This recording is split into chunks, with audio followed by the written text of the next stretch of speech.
I want to warn you, the facts I'm about to talk about are hard to hear, and the images are difficult to see.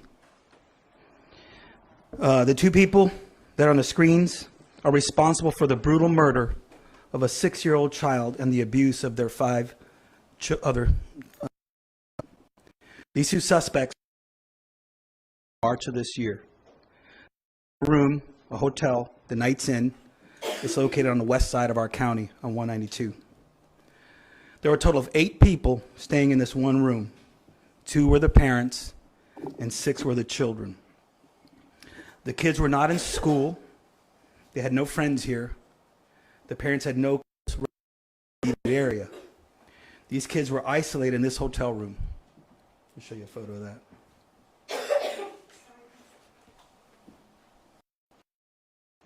Go to sleep.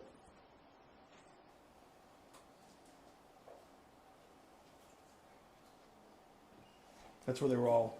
That's the room that they were in. That's the scene that we found the child. Is how our agency got involved. On July 5th, we received a 911 call from the mother. She called saying that her 6-year-old son was drinking water out of the toilet and drowned. Deputy Miranda was the first to respond to the scene. When he arrived, he saw that 6-year-old child who was not breathing at the time. He immediately started performing CPR on the child until the paramedics arrived. The child was transported to the hospital where he was placed on life support for life-threatening injuries. Throughout our investigation, it was learned the child was drinking the toilet, but that had nothing to do with why he wasn't breathing. The reason he wasn't breathing was because his parents got very angry because he was drinking out of the toilet, so they started to beat him. First, the mother beat him. Then the father started repeatedly punching this little boy with a closed fist.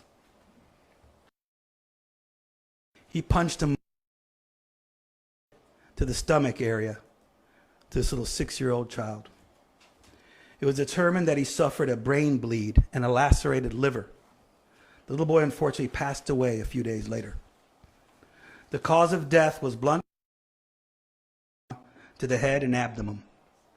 We arrested both parents yesterday for murder, and they were arrested that day on the scene for neglect. But yesterday, we charged them both with murder and arrested them on that charge. I have learned also that just a few hours ago, the state attorney's office also has officially charged both parents with murder. The little boy was our primary focus when we first arrived on scene. However, it was immediately clear that the other children in the hotel room were also child abuse. You could tell they were abused simply by looking at them. They also looked malnourished, very small framed children, and underweight according to their ages. All the kids had bruises, cuts, and marks on their tiny little bodies. On several of the kids, there was markings that had a distinct pattern.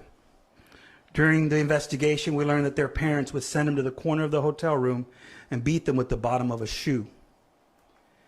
We were able to match the markings on their bodies with the imprint of the shoe. Show here. And that there tested presumptive positive for blood. Okay? It was horrible. Imagine that, being beat so much that, blood is being left on the bottom of a shoe. There was blood splatter found on the corner, as well in the bathroom, on the walls, on the bed, and on the building. We have selected several photos that are least graphic. We're going to share with you today. We're not going to show their faces. We'll start with LR. LR is the 5-year-old. He had the following injuries: abrasion on the right forehead and nose, bruising on his shoulder that extended to his neck, circular abrasions to his left wrist. JR is the 4-year-old. Look at this. Imagine the first 4 years of your life and looking like this. He hasn't even begun to live. He had bruising on his mouth, forehead, upper chest, left cheek, jawline, left neck, left temple. He had abrasions on his lower lip and jaw. There were so many, you could even count them. The abrasions on his chest, abdomen, and back. He had healing abrasions on his hand and had marks on his knee and both arms. He also had displaced clavicle fracture. Okay?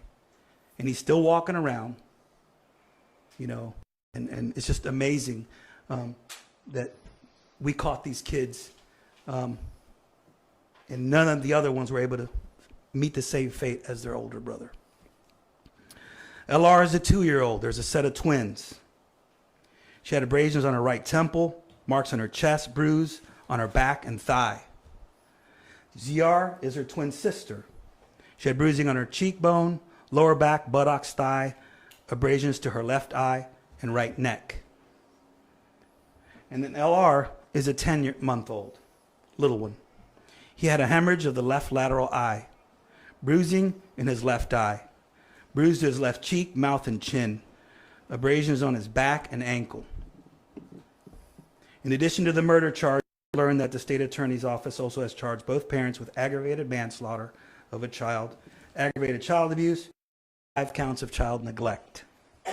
The surviving children have been obviously removed from their current situation when this occurred, and they're in foster care right now, doing very well from what I've been told. I just want to thank everyone who was involved in this case, fire rescue medic, the child protection team, DCF, the state attorney's office, and of course our detectives right here, our forensic units, the investigators who spent so many hours putting this case together so these kids can get justice.